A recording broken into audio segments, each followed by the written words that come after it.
Here we are here in the middle of a pasture, cows and all, nice good shade to see at about 100 degrees.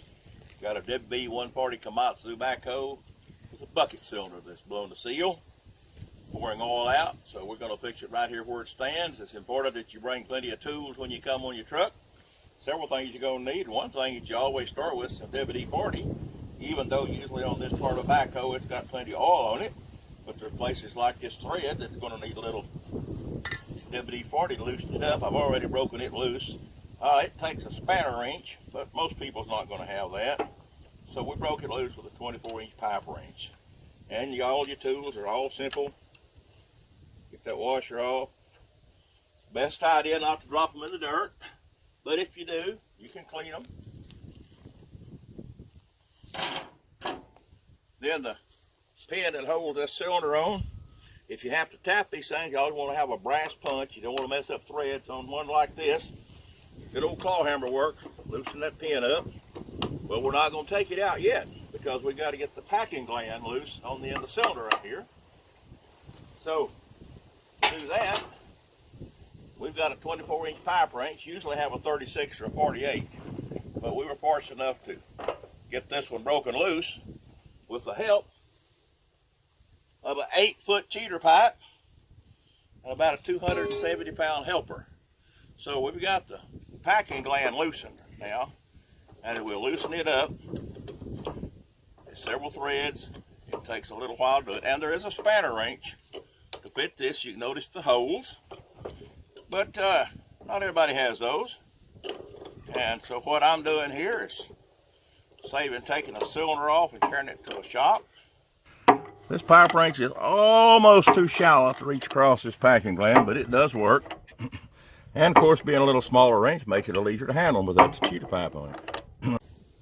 But it's going to turn tight because you got seals and packing glands in there, and it may be loose, but don't know till I try it. Not going to force it.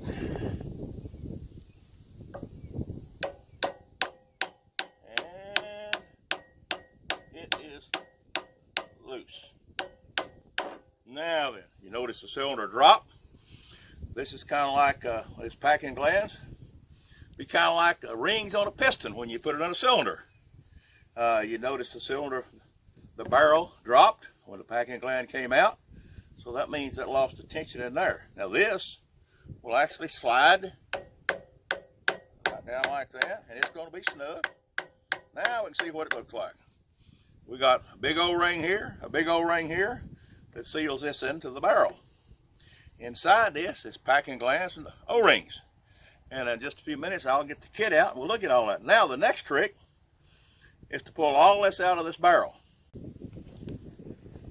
Okay, so we got the packing gland all loosened up, sliding out on the rod, and you notice the little barrel drop down. So I want to keep it up about the level it is so it makes it a lot easier to go back. If it drops down on the boom, then it's harder. So you always, in this kind of work, you got all kind of blocks. We got a 4x4 here that's just going to drop out on so it doesn't hit this and scratch it up on metal.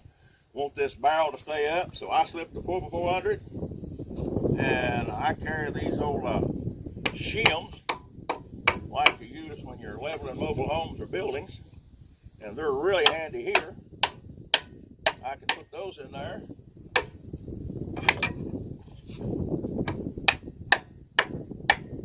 Tighten this up.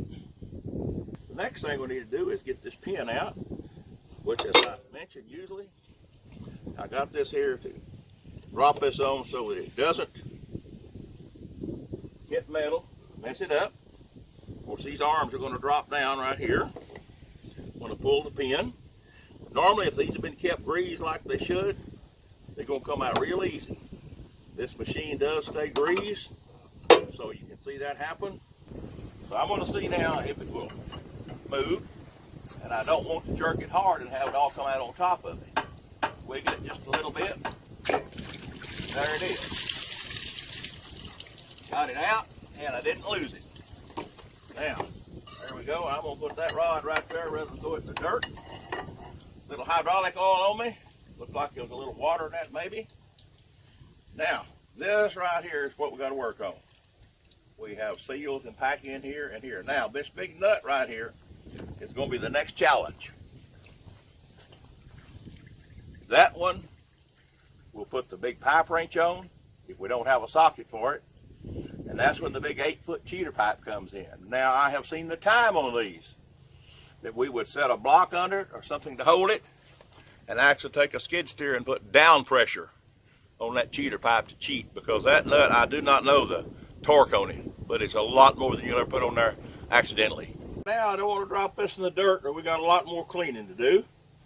I hope you saw all the oil come gushing out of there a while ago. Now, my cameraman, come over here and put that pin in there for me quickly.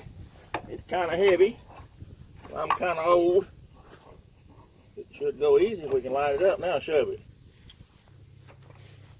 Tap it with your hammer. All right, that's enough to hold it right now. Let me get it up where I get some pressure off of it here, because I was in a bind right there.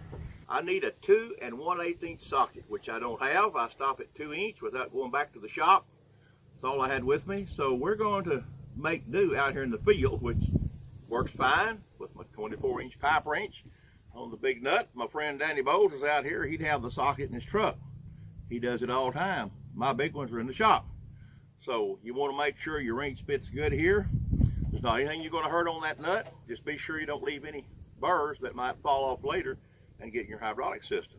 One thing I might point out that I did a while ago, if you notice down in this bucket sitting here, it's sitting where it turned up.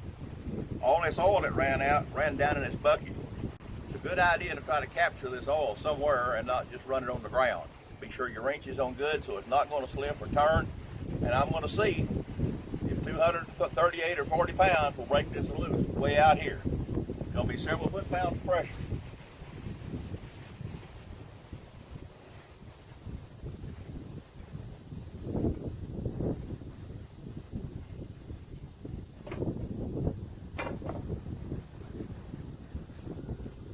And I believe it did.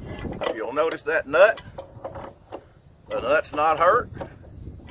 If there's anywhere a little mark I didn't like, I'd take a flat file, smooth it up. You can almost turn that by hand. Sarah, can you get that big nut over there for us? Use that rag, you betcha. Oil up now, don't let it fall. There it is. We continue to disassemble the cylinder, or parts of it. We want to take a good look right here. It's a good idea to take you some still shots, even more than just your videos, at how things are arranged on here, because you can see they go in different orders or sequences. Also, some parts, like this goes on this way, you could put it on reverse the other way, and when you do that, your cylinder's not going to work for you. So it's very important these go back together right. One reason I stress this so much, not everyone does this every day. My friend Danny picks them up and just throws them in a pile and puts the parts back together, but he does it every day. Again, using a brass hammer, shouldn't take much, and it's loose. Now, Sarah's going to lift that off carefully and then go set that down where we're going to work on our handy dandy truck bed workbench. All right, there it is. Careful, notice we're not messing up any threads. Go set that on the truck bed where we will pack it in a minute. Then this should come off of here and it's going to be snug. Go to the right place. That's a $7 pair of gloves. So now take that over there. Now let's take a look at this. This all in good shape. We'll get it good and clean before we put it all back together. Notice the threads look perfect. You always want to check all of that, everything. Be sure this rod is not bent. Sometimes you'll have a cylinder that the rod is bent on. That will cause your seals to go out. This rod is in good shape. The reason that seal went out is because of age. The seals had never been replaced on this cylinder, on this backhoe. It was original cylinders.